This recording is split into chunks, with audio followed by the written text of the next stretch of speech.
সবার জন্য এভাবে থাকে তাহলে আলহামদুলিল্লাহ। আমার দোকানদার যাই হয় কেন, সবার জন্য পথচারীর জন্য সুন্দর সিস্টেম চালু থাকুক, সবসময় এভাবে থাকুক। কিন্তু দুদিন পরে দুদিন করবো না, তাহলে তো এটা হয় না। যে অভিযানটা চালাচ্ছে মহোদয় ম্যাজিস্ট্রেট সাহেব, ইনশাল্লাহ এটা যদি চলমান থাকে সব সময়ের জন্য, তাহলে অবশ্যই দেশের জন্য মঙ্গল হবে। কিছুজন যদি করে আবার 1 সপ্তাহ বা 10 দিন পরে দেখবো আবার সেই, তাহলে এতে কিন্তু জনগণের আরও ক্ষতি হবে।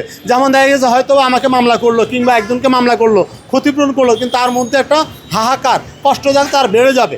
যদি এই ইয়েটা বহাল থাকে তাহলে পরবর্তীতে কাউকে কোনো জরিমানা করা লাগবে না, অটোমেটিক সিস্টেমে চালু হয়ে যাবে। সমাজের মধ্যে কোনো এরকম বিশৃঙ্খলা থাকবে না, যানজট থাকবে না, রাস্তাঘাট ক্লিয়ার থাকবে, মানুষও শান্তি পাবে, প্রশান্তি পাবে। বিগত 20 বছরে এত সুন্দর ছিল না পুরান ঢাকা। এক্ষেত্রে বাবুবাজার গেছে ঈদের আগেও 3 ঘন্টা লাগছে, এখন 5 মিনিটে যাওয়া গেছে। যদি এভাবে থাকে, এভাবেই চলমান হয়, তাহলে ওয়েলকাম জানাবো প্রাইম মিনিস্টারকে। এটা তো কোনো মতে খারাপ বলা যাবে না, এটা তো আমাদের জন্যই তারা করতেছে নাকি, যাতে ঢাকা শহরের পরিস্থিতিগুলো ভালো থাকে, সব কিছু ভালো থাকে। এই কারণে কি যার যার ট্রান্সপোর্টে তার আওতায় মাল রাখতে হবে। সরকারি জায়গায় মাল রেখে উচ্ছৃঙ্খলা করলে তো এটা তো দেখুন, রুটের মধ্যে মাল রাখলে সবারই ক্ষতি হয়, গাড়ি চালানোর অনেক অসুবিধা। মালটা সেভ করে রাখলে আমাদের জন্য অনেক ভালো হয়। এই অভিযানটা যদি সরকারে কায়েম করে দেয় যে যার ঘরে ঘরে মাল রাখবে, তাহলে অনেক সুবিধা হয়। রাস্তায় মাল রাখলে অনেক অসুবিধা।